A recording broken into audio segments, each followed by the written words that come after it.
जी अस्सलाम वालेकुम। हाँ जी दोस्तों, वीडियो मिस नहीं करनी, वीडियो मुकम्मल देखनी है। अज भरावां की बहुत अच्छा एक फार्मूला देन लिया। अस्सलाम वालेकुम। हाँ जी दोस्तों, यूट्यूब वाले भराओ तो टिकटॉक वाले भराओ, तुहाडा थोड़ा जा टाइम लैस हाँ। उम्मीद है सारे भरा ठीक हो सन। जनाब मेरे हत्थ विच मैडिसन है तो कबूतर तो जनाब बिल्कुल ख़त्म हो गए। तो वीडियो बड़ी जनाब तुहाडे वास्ते फ़ायदेमंद है जी मैं वीडियो बना लिया। सही है, क्योंकि काफ़ी भरा मैसेज कॉल करने, कोई चीज़ां पूछने, तो मैं चलो अज वेला वा।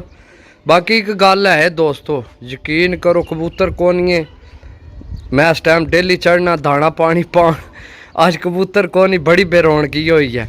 बाकी जिन्ना जिन्ना भरावां कोल टुर गए कबूतर साढ़े घर ने जनाब, अल्लाह पाक उन्होंने नसीब करा। तो जेड़े भरा रह गए तो बड़ी माजरत, अज भी बड़े लंबे पैंडे गए सा कबूतर ढूंढन जनाब, कोनी कबूतर मिले।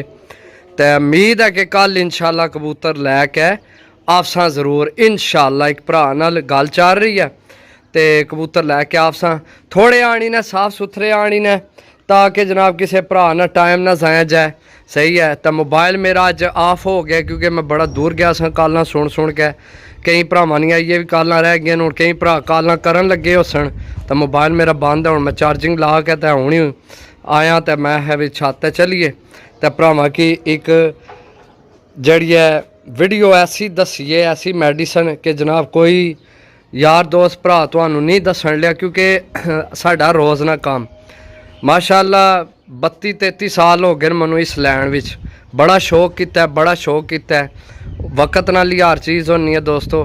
हुण शौक खत्म किया तो फिर ये काम शुरू किया। ठीक है। तो अल्हम्दुलिल्लाह कोशिश करी ने थोड़े कबूतर होवन, साफ सुथरे कबूतर होवन, तो जनाब अच्छे कबूतर होवन तो थोड़े लै लो, साफ सुथरे लै लो। अपने घर है देख लो, कोई लालच नहीं, कबूतर भी कोई नहीं रखे घर। अज बिल्कुल सुनसान हुई है, आज तक कोई गुटकू भी कोई आवाज़ नहीं आ रही, समझो। बाकी जनाब यह चीज़ां चेक कर लो। टोटल तुहाडा 110-20 रुपया लगसी। सही है। लकवे झोले वास्ते जनाब लाज दसन लिया। तो तुहानू पता भी जड़ा ना ये इलम ऐसी चीज़ है, ये जितनी भी किसी की दसो सदका जारिया होना। तो दवावां भी मिलनियां, बेज़बान परिंदा है ये, जितना यानी कि ये ठीक हो जाए तो बेहतर है, ज़िंदगी बच जाए इसनी। सही है। सब तो पहला 10 लाख पाउडर ए चेक करो, 10 लाख पाउडर। सही है। तो डेकाड्रॉन ठीक है। तो यह जनाब नैरो बयान, तो यह नाल शुगर वाली सरिंज। अच्छा दोस्तों, ये टोटल 110-20 रुपये ने, यानी 10-20 रुपये ना तकरीबन हर शहर फ़र्क हो नहीं है, हो सकता किधरों 100 ना भी मिल जाए चारे चीज़ा, कई जगह 110-20 रुपये दियाँ। ये जनाब लाज है जिन्ना की लकवा हो जाना है। लकवा कई बंदे लकवा आखने, कई बंदे आखने ने फेटा, यानी कि मुंडी डिंगी कर लैना कबूतर, मुंडी थल्ले लै जाना, सीधी नहीं करना मुंडी। सही है। उड़ नहीं सकना। ये जनाब ए तीन चीज़ां, ए डब्बी नैरो बयान, ए नैरो बयान जनाब इसकी त्रोड़ना, इस विच भरना टिक्का, इस विच पाना, डेकाड्रॉन भी खोलना तो इस विच लाठ लैना, ए थूपरू ना, ए कली जी ला के ना इस विच फिर इसकी चंगी तरह मिक्स करना। ये त्रै चीज़ां एक ही जगह ही बनानियां। ठीक है। ए जनाब शुगर वाली सरिंज है, 1 सीसी वाली ये सरिंज होनी है, पॉइंटा ने हिसाब होना। इस विचों तुसां 2 पॉइंट शाम ने टाइम जिसलै दाना पानी कबूतर खा रवन, उस तो बाद 2 पॉइंट इस विचों लैने ने, त्रे मिक्स करके इस विच मिक्स कर लैने ने। कोई और डब्बी है तो उसी त्रे मिक्स कर लवे। सही है। 2 पॉइंट गोश्त विच थल्ले जिहड़ी हड्डी होनी है उसने सज्जा खब्बा जिहड़ा गोश्त होना सज्जा ला लो खब्बा ला लो। 3 दिन 2 पॉइंट जनाब तुसी इस सरिंज ने 2 पॉइंट कबूतर की लाने 3 दिन, दाना पानी खाने तो बाद शामी राती जनाब डखने तुसी ये लाओ। तो इंशाल्लाह 3 दिन ला के फिर छोड़ देना। तो इंशाल्लाह बफजले खुदा तुहाडी भी जिंदगी होवे, साडी होवे, उस परिंदे नहीं होवे। तो टोटल जनाब 10 दिन तो पहला जनाब तुहाडा कबूतर बिल्कुल ठीक हो सी। सही है।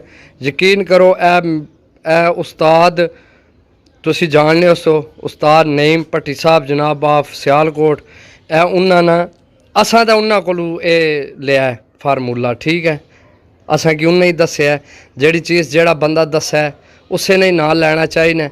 सही है। उस्ताद नईम भट्टी साहब जनाब काफ़ी दोस्त उन्होंने जानने सन, सियालकोट बड़ी नामी ग्रामी हस्ती है, अच्छा शौक है उन्होंने कबूतरबाजी विच। सही है। तो उन्होंने उन्हें सानू दसिया, होर भी भरावां की पता होना, जिन्हें नहीं पता उन्होंने वास्ते जनाब असी वीडियो बना रहे हैं। बहुत अच्छा इलाज है। बाकी एक और मैसेज है भरावां वास्ते, गर्मी ना मौसम है, गर्मी काफ़ी गर्मी हो गई है ना, तो कोशिश करो अपनी छत है जिस तरह मैं हूँ रखिया, मैं डेली माशाल्लाह पानी तो दाना जनाब परिंदियां वास्ते, चिड़ियां वास्ते, कावां वास्ते रखी ने ताज़ा सुबह शाम, यानी कि ये पाई ने। कोशिश करो तुसी भी, ये भी सदका जारी है, तो अल्लाह पाक भी राज़ी होना इस चीज़ नाल। कोशिश करो, चलो मैं नहीं आखना कि मैं अच्छा वा या तुसी जनाब बुरे हो, मैं गल ना आखना, लेकिन कोशिश करो इंसान जिस तरह नहीं होवे ना, तो उसकी नाल इस तरह दी चीज़ां करनियां चाहिए, सदका जारिया आलियां। तो बाकी है जनाब भरावां वास्ते बहुत अच्छा टोटका है। सही है। याद करसो, दुआवां देसो। मिल संगली वीडियो, तब तक इजाज़त दो। अल्लाह सोने वाला, अल्लाह हाफिज़।